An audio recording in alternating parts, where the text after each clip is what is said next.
Assalamualaikum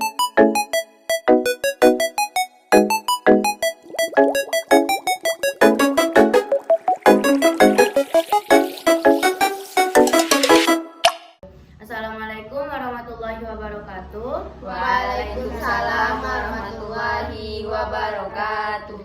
Yang terhormat Ibu Mahalasta Bujubah Sakti Panahar Baridota MPD selaku dosen pengampu mata kuliah konsep dasar dan materi PPKN. Baiklah, di sini kami akan membahas pengembangan metode pembelajaran pendidikan kewarganegaraan di sekolah dasar. Sebelumnya perkenalkan, nama saya Rohimah Putri Nuraini dengan NIM 123100157. Dengan saya Stevi dengan NIM 123104145. Saya Putri Utami dengan NIM 123105159. Saya Irin Alia Syifa dengan NIM 123100136.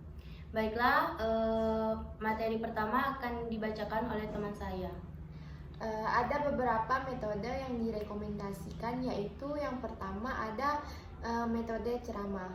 Nah, metode ini dalam menyajikan bahan ajar melalui penjelasan dan penuturan lisan guru kepada murid. Nah, metode ini lebih tepat digunakan apabila bahan ajar mengandung informasi baru dan memerlukan pembahasan dari guru. Nah, kekuatan metode ini apabila digunakan dengan metode lain seperti tanya jawab atau diskusi saat ini, atau lebih dikenal dengan metode ceramah, sehingga murid bukan hanya mendengarkan akan tetapi berbicara dalam pembelajarannya. Terus yang kedua ada metode cerita. Metode ini merupakan suatu cara untuk menanamkan suatu nilai atau moral kepada para murid dengan mengungkapkan karakter kepribadian tokoh-tokoh tertentu melalui cerita, hikayat, legenda, atau dongeng-dongeng sejarah lokal. Nah, metode ini lebih tepat digunakan dalam membantu penghayatan nilai-nilai dan moral dan sikap para murid. Nah, selanjutnya akan disampaikan pada teman saya. Baiklah, yang selanjutnya itu ada metode tanya jawab. Nah, di mana metode tanya jawab ini dalam menyajikan bahan ajar melalui berbagai pertanyaan dari guru. Nah, terutama apabila dalam proses pembelajaran, di mana guru itu menggunakan teknik klarifikasi nilai. Oleh karena itu, guru itu dituntun untuk menguasai teknik bertanya. Metode ini tuh lebih tepat digunakan dalam pembelajaran yang melibatkan murid atau aktivitas murid. Nah, selanjutnya itu ada metode diskusi, di mana metode diskusi ini digunakan untuk tujuan agar dalam proses pembelajaran itu terjadi komunikasi, di mana banyak arah komunikasi yang terdiri dari guru, murid dan guru. Nah, dan juga murid-murid ini dituntun dalam pembelajaran yang berorientasi pada cara belajar murid, belajar aktif, yaitu CBSA.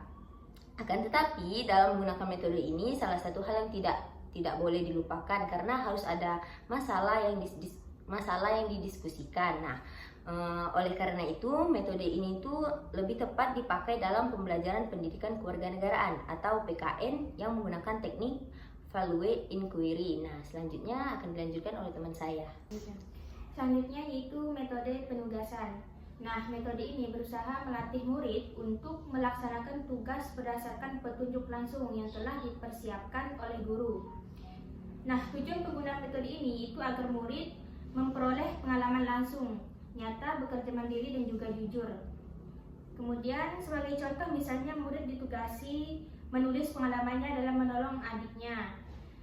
Tugasnya yaitu yang pertama menuliskan dalam peristiwa apa dia menolong adiknya, kemudian bagaimana cara menolongnya, kemudian yang ketiga bagaimana perasaannya pada memberikan pertolongan dan seterusnya.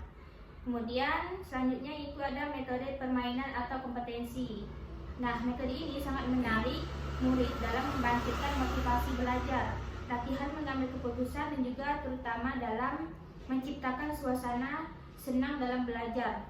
Nah, dengan suasana senang, maka materi pembelajaran itu akan lebih mudah diserap oleh murid. Oleh karena itu, metode ini berusaha dalam menyajikan bahan ajar melalui bentuk permainan atau kompetensi. Selanjutnya akan disampaikan oleh teman saya.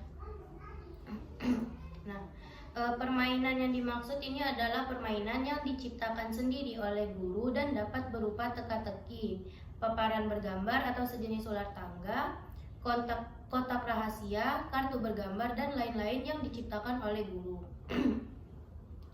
Isi pesan yang dimuat dalam permainan ini hendaknya tetap berupa nilai, yaitu nilai moral dan norma sesuai dengan tuntunan pendidikan kewarganegaraan atau PKN.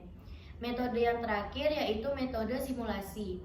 Metode simulasi merupakan cara penyajian bahan ajar yang dilakukan secara langsung melalui kegiatan praktek tentang pelaksanaan nilai-nilai dan moral. Melalui metode ini, murid dibantu memahami dan menghayati nilai-nilai yang hidup di dalam masyarakat. Nah, mungkin hanya itu dari kelompok kami yang dapat kelompok kami sampaikan. Kurang dan lebihnya kami mohon maaf. Billahi taufiq wal hidayah. Wassalamualaikum warahmatullahi wabarakatuh.